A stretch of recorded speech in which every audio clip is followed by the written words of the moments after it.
Hi hello, welcome back to our YouTube channel. ഇന്ന് നമ്മളൊരു simple വെണ്ടയ്ക്ക മെഴുക്കുവരട്ടിയുടെ റെസിപ്പി ആയിട്ടാണ് വന്നിരിക്കുന്നത്.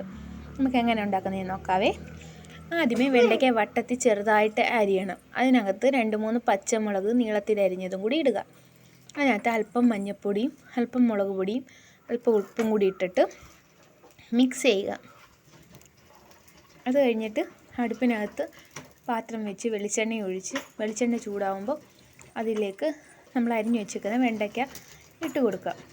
അതിനുശേഷം അത് നല്ലപോലെ ഒന്ന് ഇളക്കി നമുക്ക് തുറന്ന് വെച്ച് തന്നെ വേവിച്ചെടുക്കണം. കാരണം ഇത് അടച്ച് വെച്ച് കഴിഞ്ഞാൽ ഇതിനകത്ത് അടയ്ക്കുന്ന അടപ്പിനകത്ത് ആവി തട്ടി ആവിയുടെ വെള്ളം മൊത്തവും അതിനകത്ത് വീണ് കുഴഞ്ഞു പോകും.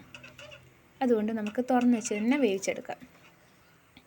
ഇതേണ്ടേ നമ്മുടെ സിമ്പിളായിട്ടുള്ള വെണ്ടയ്ക്ക മെഴുക്കുവരട്ടി ഇവിടെ റെഡി ആയിട്ടുണ്ട്. എല്ലാവരും ട്രൈ ചെയ്ത് നോക്കണം. സിമ്പിളാണ്, പെട്ടെന്ന് നമുക്ക് ഉണ്ടാക്കാൻ പറ്റിയ ഒരു റെസിപ്പിയാണ്.